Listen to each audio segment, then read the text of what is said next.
بسم اللہ الرحمن الرحیم۔ السلام علیکم۔ یوٹیوب چینل پر طارق متین آپ کو خوش آمدید کہتا ہے۔ سب سے پہلے آپ سے درخواست کہ اگر آپ چاہیں تو چینل کو سبسکرائب کریں تاکہ وہ چیزیں جو میں چاہتا ہوں آپ تک پہنچیں وہ آپ تک پہنچ سکیں۔ الحمدللہ بھارت کو ایک ذلت آمیز شکست ہوئی ہے، بہت بڑی شکست۔ پاکستان کو یہ جیت ملی ہے، یہ کامیابی عمران خان کو ملی ہے، شاہ محمود قریشی کو ملی ہے۔ عمران خان کے پاکستان کے اسٹیبلشمنٹ کے ویژن کو یہ ایک بہت بڑی کامیابی ملی ہے۔ شنگھائی کوآپریشن آرگنائزیشن کے پلیٹ فارم پر پاکستان ریجنل ڈسپیوٹ میں بھارت کے سامنے سرخ رو ٹھہرا الحمدللہ اور جیت گیا ہے۔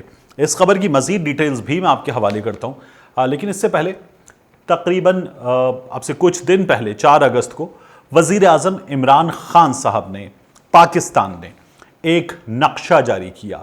یہ جو نقشہ تھا، یہ نقشہ پاکستان کا نیا پولیٹیکل میپ تھا، اور یہ نیا پولیٹیکل میپ پاکستان کے ریزولو کا، عمران خان کے ریزولو کا، یہ پاکستان کی دیگر سیاسی جماعتوں کے ریزولو کا، پاکستان کی اسٹیبلشمنٹ کا، پاکستان کی فوج کے ریزولو کا نقشہ تھا، اور یہ نقشہ بڑا زبردست تھا۔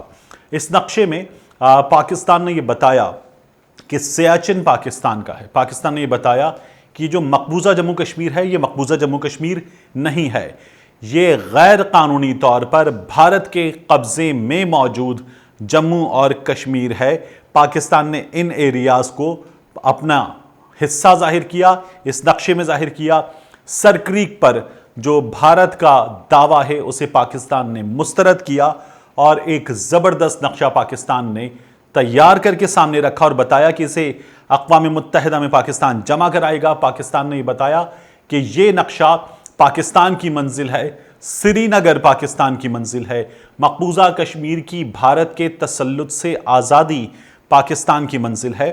اور اس نقشے پر پاکستان کی سیاسی جماعتیں ایک پیج پر تھیں، پاکستان کی حکومت، پاکستان کی اسٹیبلشمنٹ ایک پیج پر تھی، اور پاکستان کی عوام کی اکثریت ایک پیج پر تھی۔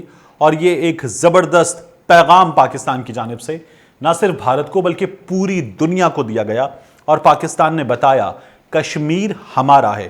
جو کشمیری نعرہ لگاتے ہیں پاکستان سے رشتہ کیا، عمران بھائی سے رشتہ کیا، جو کشمیری نعرہ لگاتے ہیں پاکستان زندہ باد کا، جو کشمیری پاکستانی پرچم میں لپیٹ کر اپنے شہیدوں کو سپرد خاک کرتے ہیں، ان کشمیریوں کو پاکستان نے یہ بڑا زبردست پیغام دیا اور بتایا کہ ہم آپ کے ساتھ ہیں۔ عمران خان صاحب نے ہمیشہ بتایا ہے کہ وہ سفیر کشمیر ہیں، اور وہ کشمیر کا مقدمہ ہر پلیٹ فارم پر لڑیں گے، اور یہ مقدمہ عمران خان صاحب نے اقوام متحدہ میں بہت بھرپور انداز میں لڑا تھا، جس کی زبردست تعریف ہوئی، ملکی سطح پر نہیں بین الاقوامی سطح پر۔ اسے جو اقوام متحدہ کی یون اسمبلی کی ہسٹری ہے اس کی بیسٹ اسپیچ قرار دیا گیا تھا۔ اب بھی وزیر اعظم عمران خان اقوام متحدہ کی جنرل اسمبلی کا جو اجلاس غیر معمولی حالات میں کورونا وائرس کی صورتحال میں ہونے جا رہا ہے اس سے خطاب کریں گے، اور اس میں عمران خان صاحب جو ہیں وہ مقبوضہ کشمیر کے مسئلے کو ایک بار پھر بہت زبردست انداز میں اٹھائیں گے۔ یہ ریزولو وہ اپنا پہلے ہی ظاہر کر چکے ہیں۔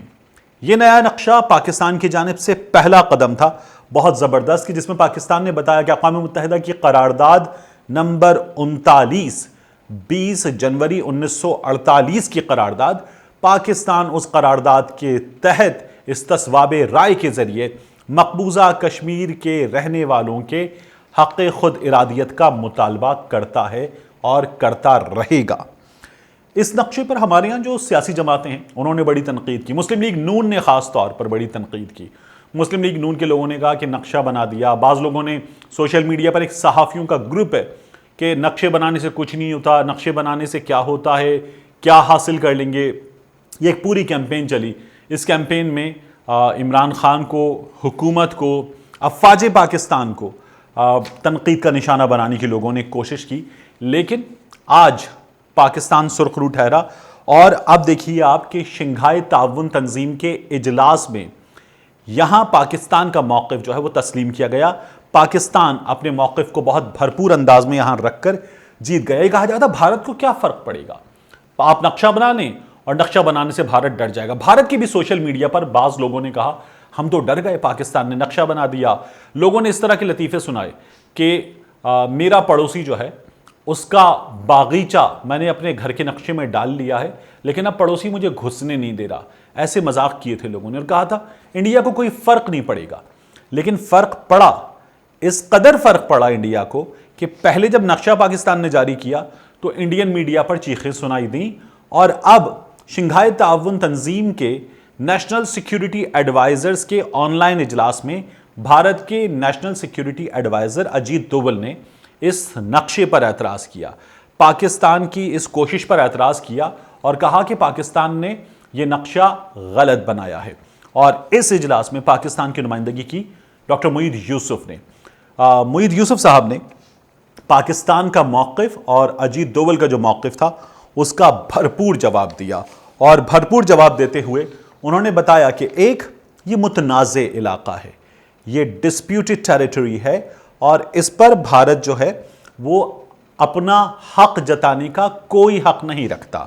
انہوں نے بتایا کہ پاکستان نے بھارت کے کسی بھی حصے کو، یہ انٹرنیشنلی ریکگنائزڈ ڈسپیوٹڈ ٹیریٹری ہے، اقوام متحدہ کے چارٹر پر، اقوام متحدہ کی ریزولوشنز پر موجود ہے، تو پاکستان نے بھارت کے کسی حصے کو اپنا نہیں کہا.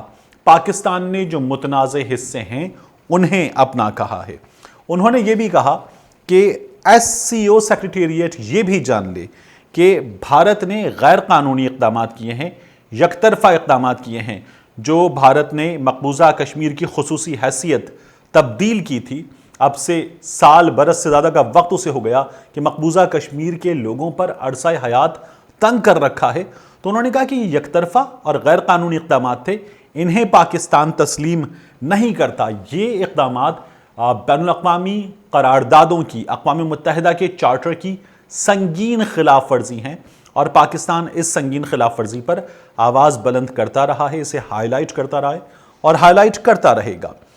انہوں نے یہ بھی کہا کہ نیا جو نقشہ ہے یہ پاکستان کے حق کے مطابق ہے، یہ پاکستان کا حق ہے، اور یہ نقشہ مقبوضہ کشمیر کے لوگوں کی امنگوں کی ترجمانی کرتا ہے، ان کی امنگوں کے عین مطابق ہے. انہوں نے کہا کہ پاکستان ہمیشہ سے یہ چاہتا ہے کہ یہ مسئلہ جو اقوام متحدہ کے چارٹر پر موجود ہے، اقوام متحدہ کی ریزولوشنز میں موجود ہے، یہ استصواب رائے کے ذریعے حل ہونا چاہیے، اس کا اور کوئی حل نہیں ہے. وزیر اعظم عمران خان صاحب ہمیشہ کہتے ہیں کہ مقبوضہ کشمیر کا جو ڈسپیوٹ ہے یہ پولیٹیکلی سالو ہوگا، اور انہوں نے یہ بھی کہا ہے کہ بھارت نے جو اقدام اٹھایا تھا اس اقدام کے خلاف مقبوضہ کشمیر کے لوگ جب نکلیں گے تو پھر بھارت کو اندازہ ہوگا اس کا نتیجہ کیا ہے. اور اس اقدام کے ساتھ ساتھ جو لداخ کا اقدام ہے اس نے چین کو اشتعال دلایا، اور چین بھی پھر بھارت کے سامنے خم ٹھونک کر آ گیا، اور اب وہاں جو صورتحال ہے وہ اس کی وجہ سے ہے. مقبوضہ کشمیر پر جو بھارت کا موقف ہے اسے بھی چین تسلیم نہیں کرتا. تو ڈاکٹر معید یوسف نے جب پاکستان کا موقف یہاں رکھا تو شنگھائی کوآپریشن آرگنائزیشن نے اس موقف کو تسلیم کیا، اور پھر یہ پاکستان اور چین تو اس معاملے میں ایک پیج پر ہیں. چین پاکستان کے موقف سے اتفاق کرتا ہے، اور ریسنٹلی اس سلسلے میں جب وزیر خارجہ نے دورہ کیا اور چین کی جانب سے اس دورے کے بعد اعلامیہ سامنے آیا تو بھارت کے آنسو نکل آئے تھے، بھارتی میڈیا کی چیخیں اس پر سنائی دے رہی تھیں. اس اجلاس میں کمال کیا ہوا، جب ڈاکٹر معید یوسف نے اپنا یہ موقف رکھ دیا تو اجیت ڈاکٹر معید یوسف کی تقریر کے دوران اس اجلاس سے اٹھ کر بھاگ گیا. وہ اس اجلاس میں ان کی تقریر کا سامنا بھی نہیں کر سکا، پاکستان کے موقف کا سامنا بھی نہیں کر سکا. تو وہ تمام لوگ جو یہ کہہ رہے تھے کہ نقشہ بنانے سے کیا ہوتا ہے، وہ آج دیکھ لیں کہ نقشہ پر بھارت نے باضابطہ طور پر ایک بین الاقوامی پلیٹ فارم پر اعتراض کر دیا ہے. وہ یہ بھی جان لیں کہ یہ اعتراض جو ہے اس کا جواب بھی بھارت سن نہیں پاتا، اور اس بین الاقوامی پلیٹ فارم سے اٹھ کر چلا گیا ہے. تو اس نقشے کے ذریعے پاکستان نے مقبوضہ کشمیر کے ایشو کو اور ہائی لائٹ کیا ہے، اور مقبوضہ کشمیر کی آواز کو اور دنیا کی بڑی طاقتوں تک پہنچایا ہے، اور پاکستان یہ سلسلہ جاری رکھے گا. ایسے تمام لوگ جو اس طرح کی باتیں کرتے ہیں کہ نقشوں سے کچھ نہیں ہوتا، اور جب یہ نقشہ جاری ہوا تھا اس کے ساتھ ایک نغمہ جاری ہوا تھا ISPR کی جانب سے، تو ان کا یہ کہنا تھا کہ نغموں سے کچھ نہیں ہوتا، ہماری فوج جو ہے وہ نغمے بنا رہی ہے. تب بھی ان کو یہ عرض کیا گیا تھا کہ یہ نغمہ پاک فوج نے نہیں بنایا، یہ نغمہ پاک فوج کے شعبہ نشر و اشاعت نے بنایا ہے، ISPR نے بنایا ہے، جس کا کام یہی ہے کہ وہ ایشوز کو اس انداز میں لوگوں کے سامنے رکھے اور ان کی ایک انٹرپریٹیشن ڈیفرنٹ اور مؤثر انداز میں کرے، جس میں پاکستان کی فوج، پاکستان کی اسٹیبلشمنٹ، پاکستان کی حکومت، وزیر اعظم عمران خان مکمل طور پر کامیاب رہے ہیں۔ ملتے ہیں آپ سے اگلے ویلاگ میں۔